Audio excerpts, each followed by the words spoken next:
Kita percaya kepada Allah Tritunggal, yaitu Bapa, Anak, dan Roh. Bukan Allah Bapa, Allah Anak, Allah Roh, tapi Allah yang adalah Bapa, Anak, dan Roh.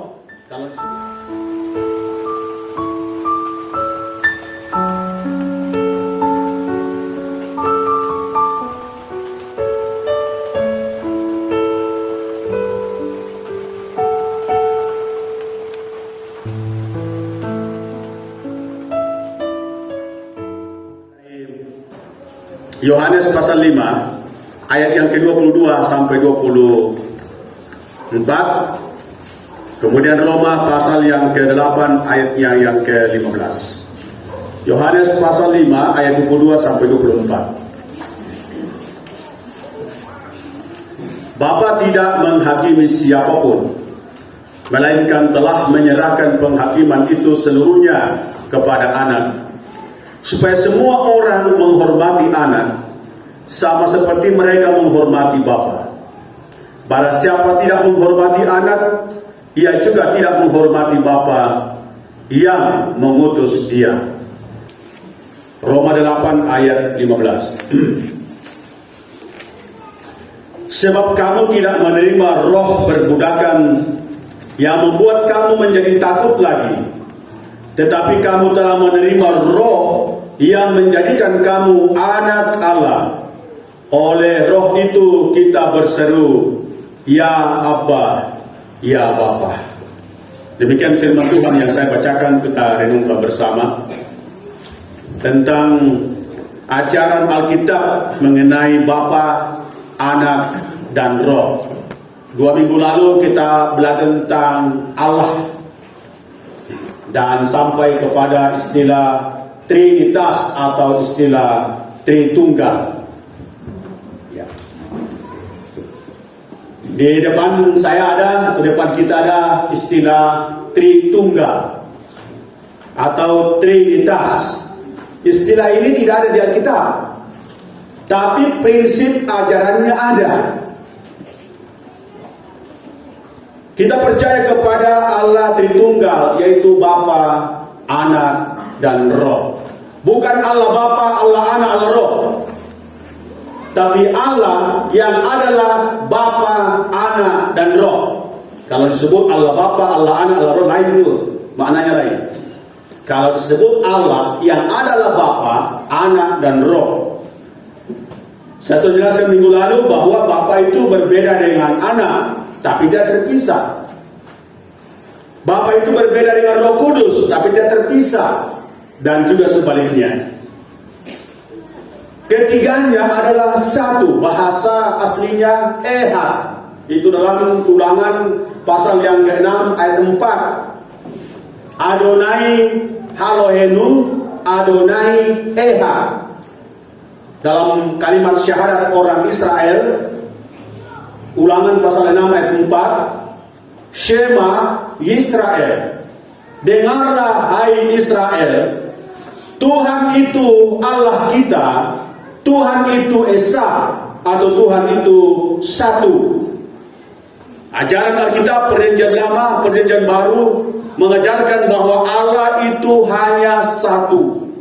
Kita tidak menyembah kepada tiga Allah, kita tidak menyembah kepada tiga Tuhan, tapi kita menyembah kepada satu Allah. Artinya Allah itu tiga pribadi, satu hakikat.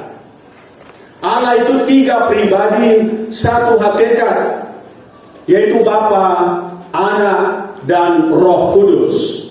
Nah, yang pertama adalah pribadi Bapa. Pribadi Bapa. Dalam pengakuan iman kita, kami percaya kepada Allah, bukan Allah Bapa ya. Kami percaya kepada Allah, Bapa yang Maha Kuasa, pencipta semesta sekalian alam. Mengapa kita menggunakan kata Allah, Bapa? Karena bukan Allah Bapa, kepada Allah yang adalah Bapa. Itu maksudnya. Yang pertama adalah kepribadian Bapa. Ini oknum atau pribadi pertama dalam ketritunggalan. ketigalan atau dalam istilah Trinitas. Kepribadiannya, Bapa adalah pribadi pertama dari Allah Tritunggal. Disebut Bapa dalam hubungannya dengan anak dan juga dalam hubungannya dengan jemaat, karena dia adalah Allah yang dekat dengan umatnya. Dan istilah Bapa digunakan dalam kaitan dengan Yesus atau anaknya, dan juga dalam kaitannya dengan kita umatnya. Dia Allah yang dekat dengan kita, maka kita tidak memanggil dia harus dengan keras-keraskan, tapi cukup dengan Bapa. Dalam bacaan tadi kita menyebut dia dalam bahasa Aram Abba. Abba dibaca dari kiri ke kanan, Abba. Dari kanan ke kiri juga Abba. Abba, Abba. Ya Abba, ya Bapa. Orang percaya kepada Kristus disebut anak-anak Allah dan dapat memanggil Allah sebagai Bapa. Hanya orang yang sudah bertobat dan percaya kepada Yesus yang berhak menyebut Allah Bapanya. Nah, sifat Bapa itu disebut Bapa yang Maha Kuasa. Dia adalah Bapa yang Maha Kuasa, menyatakan kualitas dan kemampuannya yang dimiliki untuk menciptakan dan memelihara ciptaannya secara sempurna menurut kehendaknya. Dia adalah Bapa yang Maha Kuasa yang mencipta tapi juga memelihara dengan setia. Dia bukan seperti tukang arloji, buat arloji, kasih masuk ke tray, jalan sendiri. Tukang arlojinya kemana-mana, dijual dari pasar arlojinya. Kalau baterainya habis, mogok. Tuhan kita tidak seperti itu. Dia adalah Bapa yang Maha Baik, yang menciptakan tapi juga sanggup memelihara. Nah, apa pekerjaan Bapa? Yang pertama, pekerjaannya adalah Allah sebagai Bapa menciptakan langit, bumi, laut, dan segala isinya. Ini menyatakan bahwa Bapa adalah sumber segala pemberian yang baik. Itu Kejadian pasal 1. Dia dikatakan pada mulanya Allah menciptakan langit dan bumi. Lalu ayat yang ketiga, lalu ia berfirman atau berfirmanlah Allah. Sebenarnya di situ yang jelas ialah Allah dalam artian Bapa. Dia yang menciptakan langit, bumi, laut, dan segala isinya. Tapi juga turut dalam penciptaan itu Anak dan Roh. Maka dikatakan berfirmanlah, maka jadilah langit, jadilah ini, dan seterusnya. Kata berfirman itu muncul dalam Yohanes 1 ayat 1. Pada mulanya adalah firman, dan firman itu bersama-sama dengan Allah, dan firman itu adalah Allah sendiri. Sehingga Bapa dan firman-Nya tidak bisa dipisahkan. Dengan kata lain, Bapa dan Anak, karena anak itu firman, ya, Bapa dan Anak atau firman-Nya tidak bisa dipisahkan. Demikian juga dikatakan dalam ayat 2 Kejadian pasal 1, Roh Allah melayang-layang. Melayang-layang bukan berarti dia hanya sekedar melayang-layang karena tidak tempatnya, tapi bahasa aslinya dia mengerami, mengerami semacam induk mengerami telurnya, induk ayam. Bapa menolong umatnya seperti seorang bapa menolong anak-anaknya. Dia membuat rencana untuk anak-anaknya. Dia Bapa yang sayang kepada semua yang takut akan Dia, dan Bapa menyertai dan memberi damai sejahtera kepada kita. Itu pekerjaan Bapa. Dia juga adalah Bapa yang mengutus anaknya ke dunia ini untuk menyelamatkan manusia yang berdosa. Dan setelah itu dikatakan dia mengutus Roh-Nya. Roh Kudus adalah Roh Allah, atau hidup yang memberi hidup Allah. Sehingga Roh Kudus itu tidak bisa dipisahkan dengan Bapa dan Anak. Bapa juga mengaruniakan segala berkat rohani kepada orang percaya. Itu pekerjaan Bapa. Dia mengerjakan atau mengaruniakan kepada kita segala berkat rohani kepada orang-orang percaya. Dan kita sebagai anak-anaknya berhak memanggil dia Bapa. Artinya kita ada hubungan dekat dengan dia. Bahasa Inggrisnya Daddy. Memang dalam terjemahan beberapa terjemahan digunakan kata Father. Tapi itu jauh lebih dekat dengan istilah Daddy. Bahasa Inggris tentunya ayah dan anak. Kita memanggil Tuhan itu ibarat seorang anak memanggil ayahnya. Artinya kita memiliki hubungan yang dekat. Sehingga walaupun kita di kamar atau di mana saja, kita bisa memanggil Tuhan kita, ya Bapa. Yang kedua, pribadi anak atau pribadi Yesus Kristus.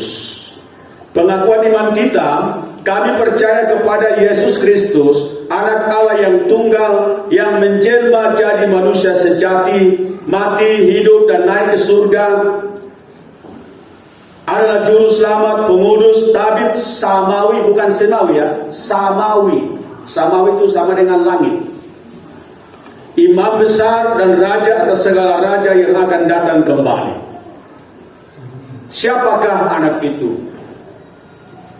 Kepribadiannya atau keoknumannya ialah istilah anak bukan istilah biologis.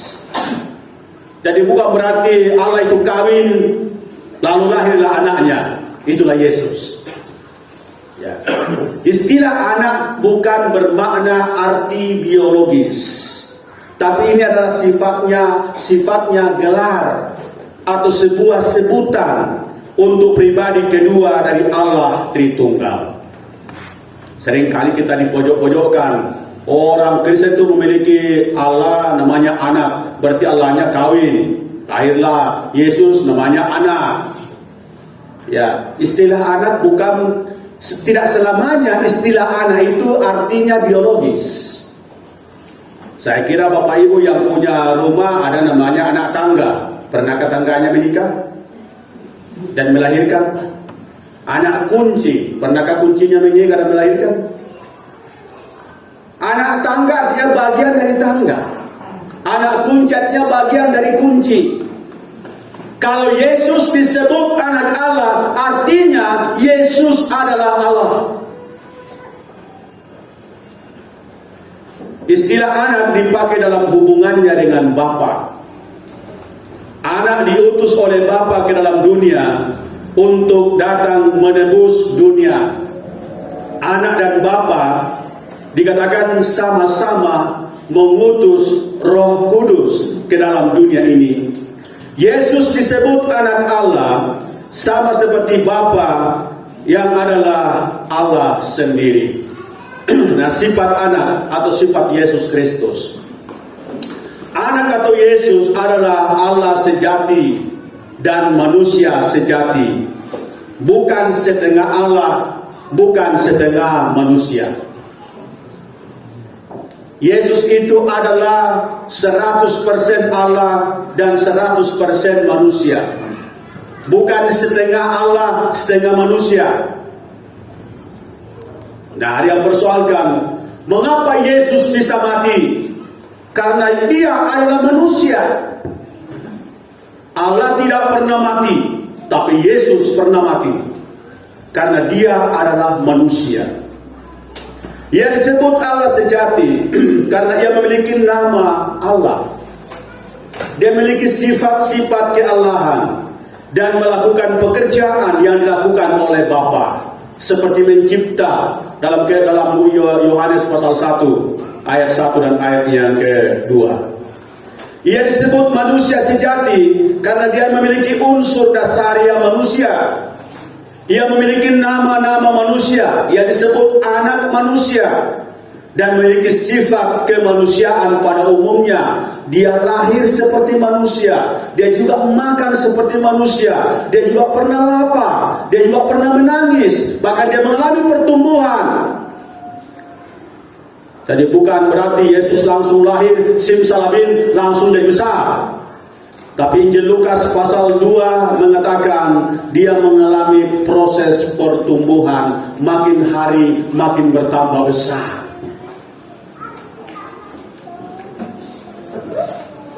Bahkan Yesus juga marah. Dia menangis. Karena dia juga memiliki unsur kemanusiaan. Hanya yang membedakan dengan kita ialah Yesus tidak berdosa. Mengapa Yesus tidak berdosa padahal anak Maria? Maria kan keturunan orang berdosa. Tapi mengapa Yesus tidak berdosa? Karena dikatakan Roh Kudus ada di atasnya Maria. Maksudnya Roh Kudus menguduskan kandungan Maria. Maka dia yang anak yang lahir disebut anak kudus, anak Allah. Ya, kalau ada ibu-ibu di sini mengandung dari Roh Kudus, pasti anaknya Roh Kudus. Tapi karena tidak ada yang mengandung dari Roh Kudus, ya makanya tidak kudus. Beda dengan Yesus. Yesus lahir karena dia dikandung dari Roh Kudus. Maka dia lahir disebut anak kudus, anak Allah. Apa pekerjaan atau peran anak? Apa pekerjaan Tuhan Yesus? Yang pertama ialah sebagai penyelamat atau juru selamat. Namanya saja sudah menjelaskan pekerjaannya. Yesus itu dari bahasa Ibrani Yeshua atau Yehusua. Yehusua dalam bahasa Yunani Yesu kita terjemahkan Yesus, artinya juru selamat atau penyelamat. Juru selamat artinya dia adalah pelepas dari hukuman atas dosa sehingga manusia memperoleh hidup yang kekal. Ia melepaskan kita dari murka Allah, melepaskan kita dari ketakutan akan maut, dan melepaskan kita dari kuasa kegelapan dan kematian yang kekal. Caranya gimana? Yesus Kristus rela memberikan nyawanya untuk kita. Dia datang menjadi korban, mulai dari kelahirannya, penderitaannya, kematiannya, dan kebangkitannya, lalu naik ke surga. Dia datang ke dunia ini, lahir, dibungkus dengan lampin, lalu dibaringkan di dalam palungan. Daerah kami yang parah, hamba Tuhan, daerah kami yang parah. Saya belum pernah dapatkan.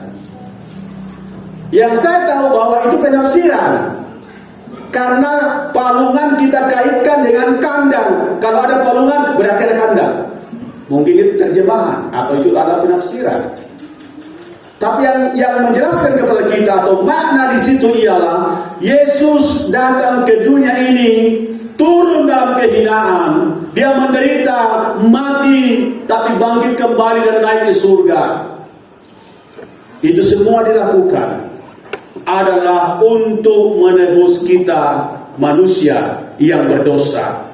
Ia mati menggantikan kita, orang-orang yang seharusnya dihukum. Ia memikul dosa kita di kayu salib. Dikatakan dalam 2 Korintus 5 ayat 21, dia yang tidak mengenal dosa dibuatnya menjadi dosa. Pekerjaan yang pertama, dia adalah juru selamat. Yang kedua, dia adalah pengudus atau dia adalah menguduskan kita. Itu pekerjaan Tuhan Yesus atau perannya sebagai pengudus. Dia disebut pengudus artinya dia datang memisahkan kita dari dosa dan mengkhususkan kita untuk mempersembahkan dirinya kepada Allah.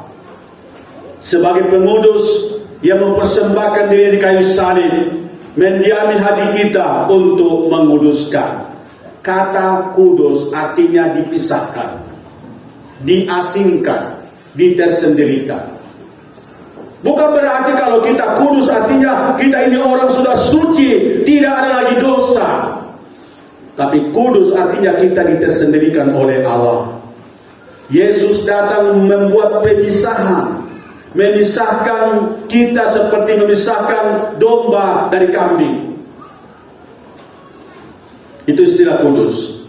Yang ketiga, pekerjaan anak atau Yesus adalah sebagai tabib samawi, bukan semawi. Tabib samawi, tabib langit atau penyembuh. Anak disebut tabib samawi, artinya dialah yang menanggung penyakit kita dan memberikan kesembuhan kepada kita. Dikatakan dalam Yesaya 53, oleh bilur-bilurnya kita menjadi sembuh, oleh luka-lukanya kita disembuhkan. Cara Yesus menjadi tabib samawi bagi kita dikatakan, ia mati di kayu salib dan oleh bilur-bilurnya kita menjadi sembuh. Yang keempat, apa pekerjaan anak atau Yesus? Disebut dia adalah imam besar.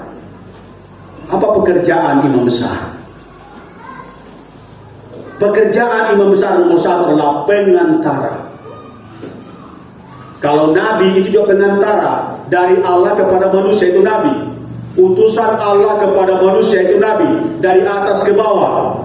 Kalau imam itu adalah pengantara antara manusia kepada Allah, dari bawah ke atas. Dalam perjanjian lama, tidak ada orang yang langsung bisa menghadap Tuhan kecuali melalui perantara namanya imam besar. Yesus duduk di sebelah kanan Allah ketika naik ke surga. Artinya dia berperan sebagai imam besar atau pengantara antara umatnya dengan Bapa. Itu sebabnya kalau orang Kristen, orang percaya berdoa, Tuhan Yesus mengajarkan dalam Matius pasal 6, katakanlah Bapa kami di sorga. Dan Yesus mengatakan barang siapa berdoa atau bermohon kepada Allah, kepada Bapa dalam namaku, maka akan dikabulkan. Sebagai imam besar, Yesus Kristus telah mempersembahkan dirinya sebagai korban yang sempurna satu kali untuk selama-lamanya. Yesus adalah imam besar sekaligus korban. Biasanya imam besar itu mempersembahkan korban sekali setahun. Sekali setahun imam besar mengambil darah yang dibawa oleh umat, dibawa ke ruang Maha Kudus. Lalu dosa-dosa umat ditutupi, tiap tahun ditutup, tiap tahun ditutup. Tapi katakan Yesus mempersembahkan dirinya sebagai korban untuk menghapus dosa dunia. Bukan menutupi dosa, tapi menghapus dosa.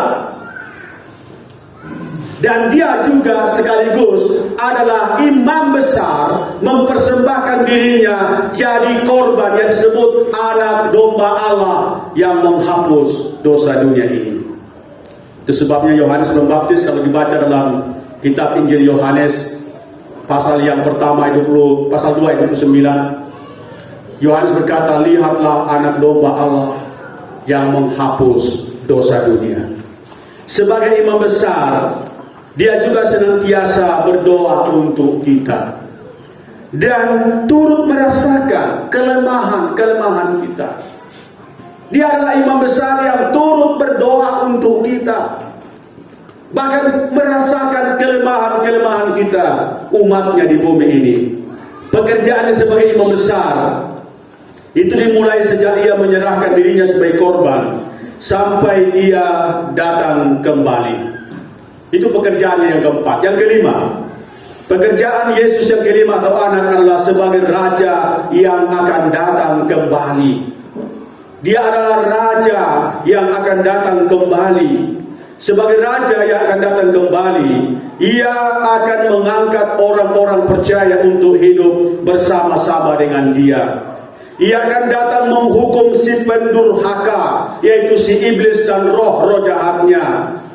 Termasuk dalam Wahyu pasal yang ke-13, termasuk nabi palsu dan antikristus. Ia akan datang menghakimi bangsa-bangsa. Ia akan datang menghakimi orang yang hidup dan orang yang mati. Ia akan datang mengalahkan raja-raja, nabi-nabi palsu, antikristus, karena Yesus adalah Tuhan di atas segala Tuhan dan Raja di atas segala raja. Paulus dengan jelas mengatakan dalam kitab Filipi pasal 2, akan ada saatnya nanti semua lidah akan mengaku dan semua lutut akan bertelut bahwa Yesus adalah Tuhan. Sekarang orang masih ejek-ejek Tuhan Yesus, masih mengolok-olok. Tapi ada saatnya Yesus akan datang, bukan lagi datang sebagai penyelamat, tapi Yesus akan datang pada kali yang kedua sebagai hakim. Waktu dia datang pertama, tugasnya datang adalah penyelamat. Dia datang menawarkan keselamatan kepada kita, dan dia datang mengerjakan cara untuk selamat melalui pengorbanannya. Tapi dia telah pergi ke surga dan akan datang dari sana kembali, bukan lagi datang menawarkan keselamatan, tapi dia akan datang untuk menghakimi dunia. Siapa yang percaya kepadanya akan diselamatkan, siapa yang tidak percaya akan dihukum. Yang terakhir, pribadi Roh Kudus atau pribadi yang ketiga. Dalam pengakuan iman kita, kami percaya kepada Roh Kudus yang adalah penghibur, pemimpin, penolong, pemberi kuasa dan penggerak pada keyakinan. Itu pengakuan iman kita. Siapakah Roh Kudus itu sebenarnya? Dia juga biasa disebut pribadi yang ketiga dari Allah Tritunggal. Tapi bukan berarti dia lebih rendah dari Bapa dan Anak. Ini hanya penyebutan. Pribadi pertama Bapa, pribadi kedua Anak, pribadi ketiga adalah Roh Kudus. Roh Kudus adalah disebut juga Roh Allah. Roh Allah artinya roh yang memberi hidup kepada Allah, atau rohnya Allah. Maka Allah tidak bisa dipisahkan dengan rohnya, karena roh inilah yang menghidupkan, atau roh itulah yang memberi hidup kepada Allah. Dia juga disebut roh Tuhan, roh kebenaran. Dia juga disebut roh Yesus Kristus, disebut juga roh penghibur. Roh Kudus adalah satu pribadi yang memiliki pengetahuan, memiliki kasih, pikiran, perasaan, bahkan dapat didustai, dapat dihujat, dan dapat diperlakukan sebagaimana satu pribadi. Sifat dari Roh Kudus. Bagaimana sifat Roh Kudus? Roh Kudus itu sifatnya kudus. Namanya Roh Kudus. Sifatnya kudus. Artinya Roh Kudus itu adalah sumber dan standar kekudusan.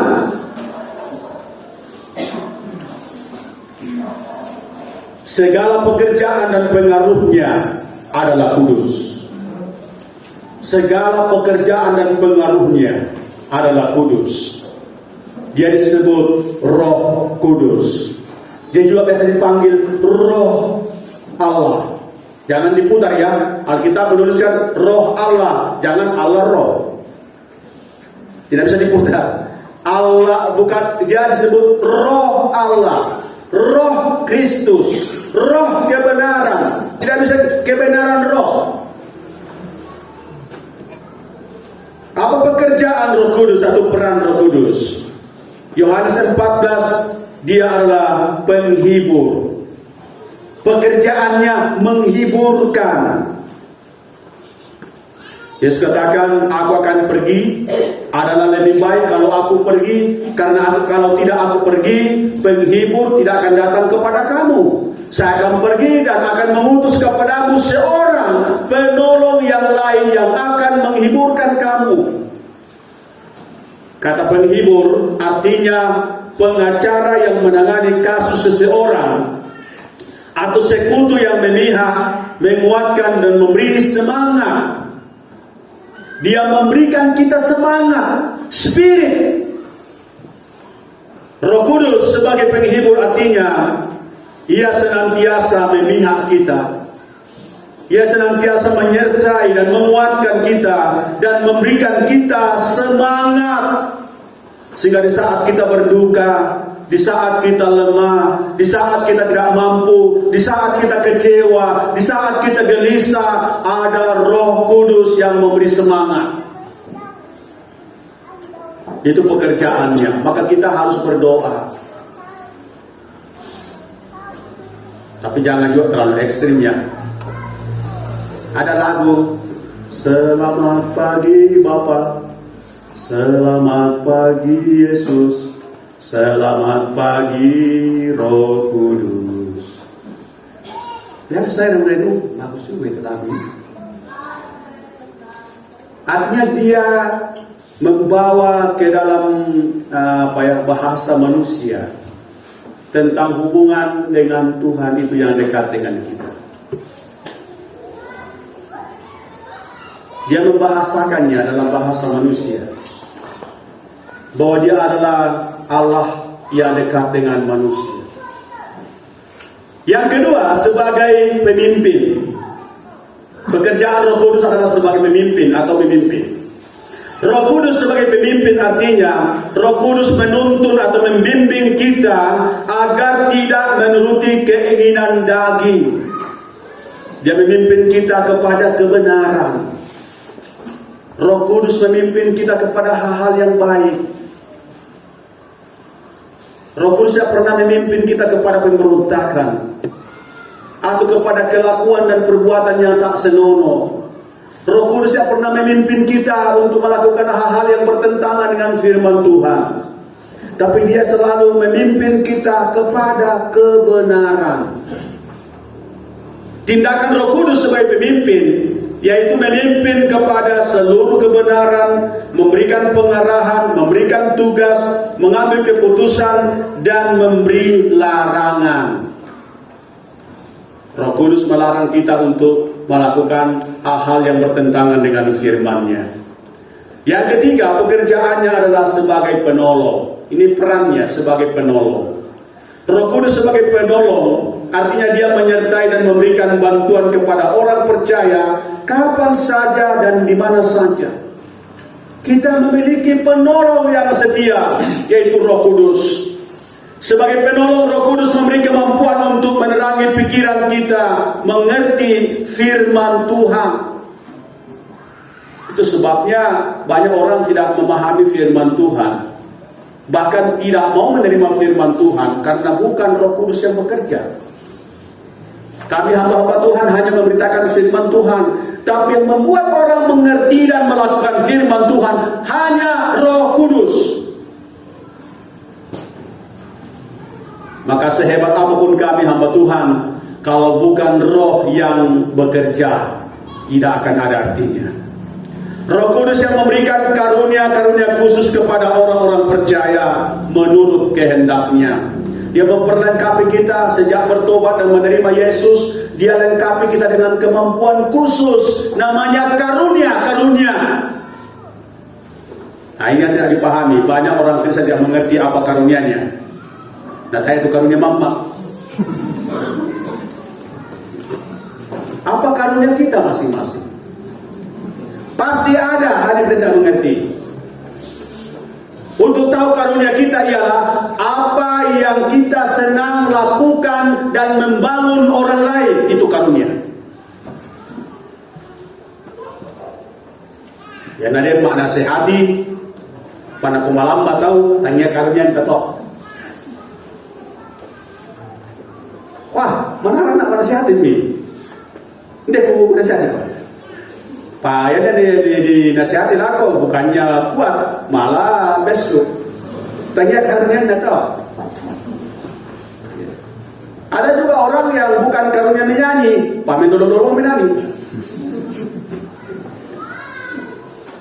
Pernah saya dipanggil oleh seorang pendeta berkhotbah. Kalau sebelum firman Tuhan, naiklah salah satu anggota menyanyi. Aku pengen lagi dah kan, kalau dia berbuat itu. Datang bagi Yesus kemana lagi mantul pendenian.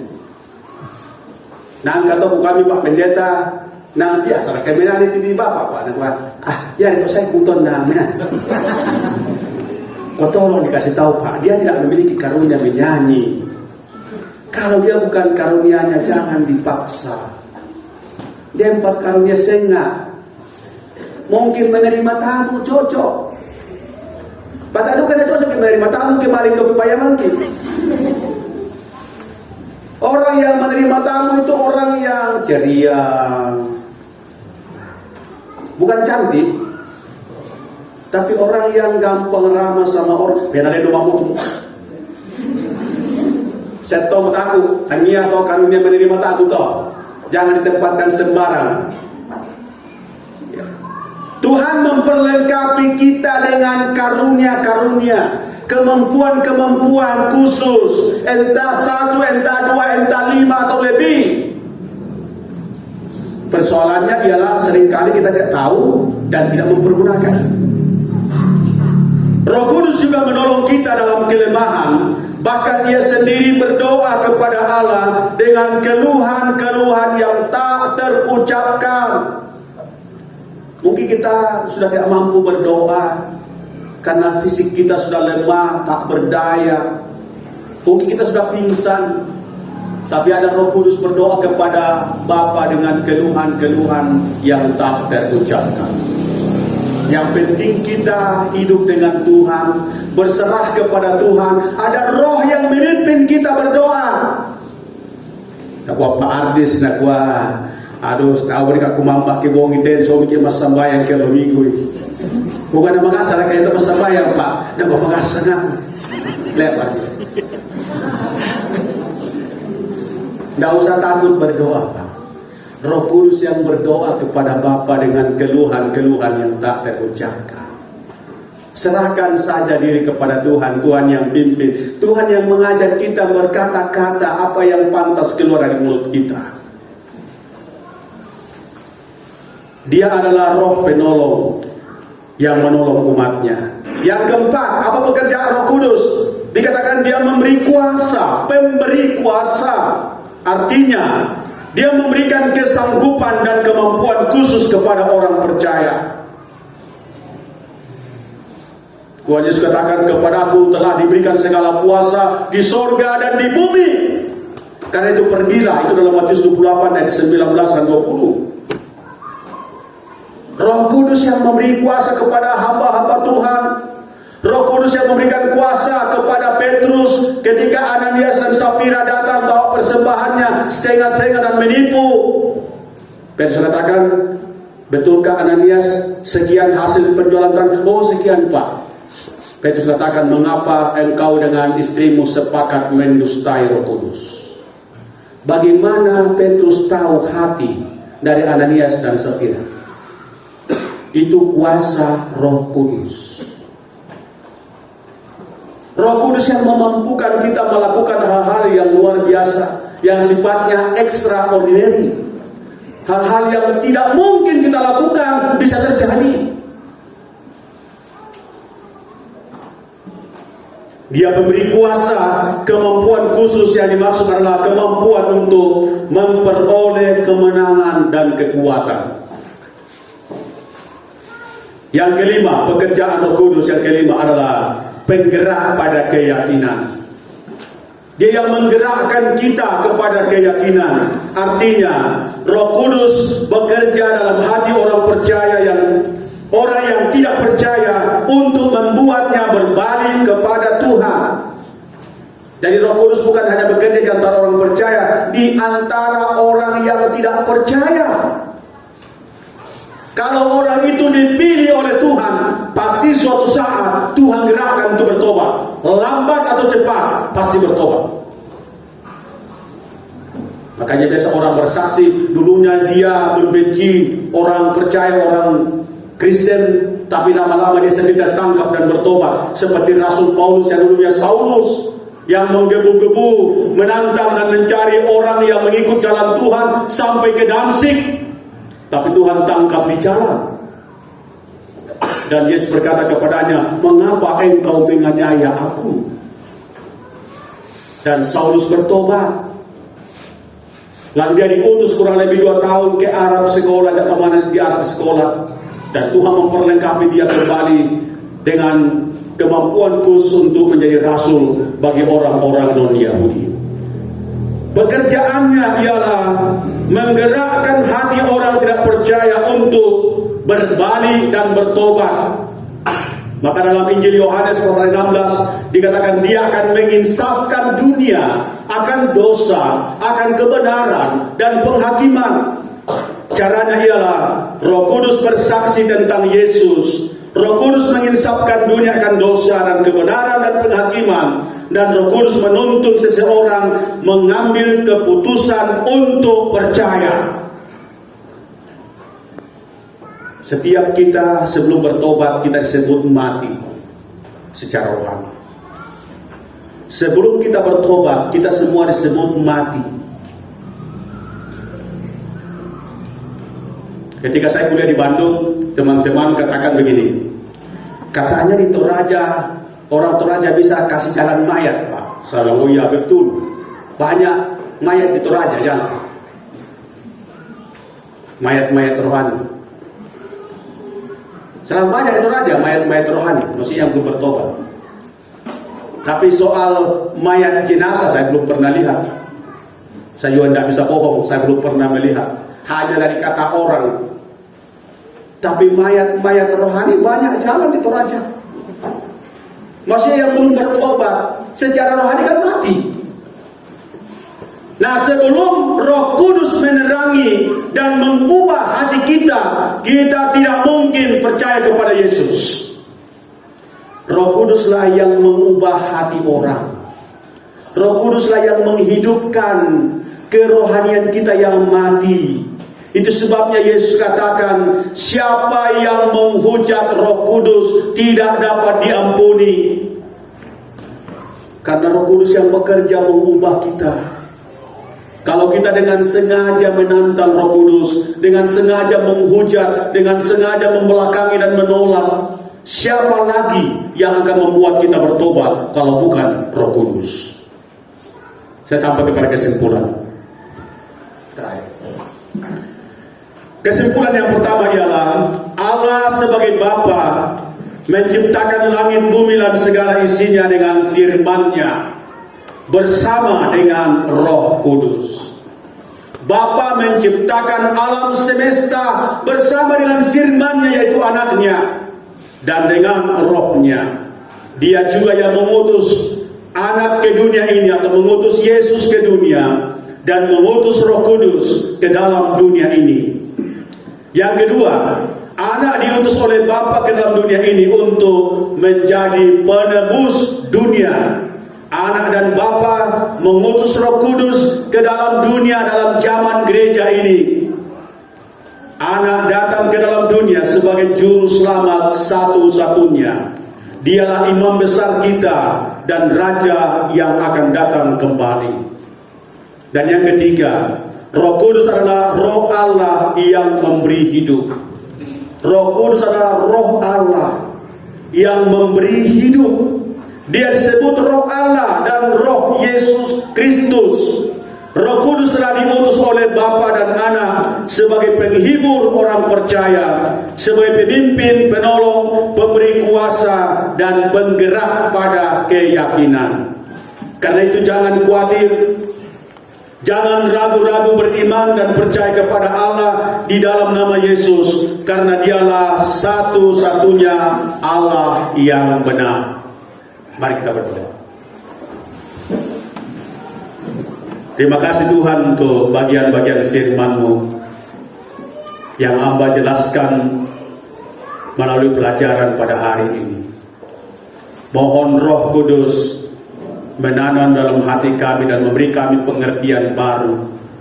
Mengerti, memahami, mengenal Allah yang sesungguhnya, yang adalah Bapa, Anak, dan Roh.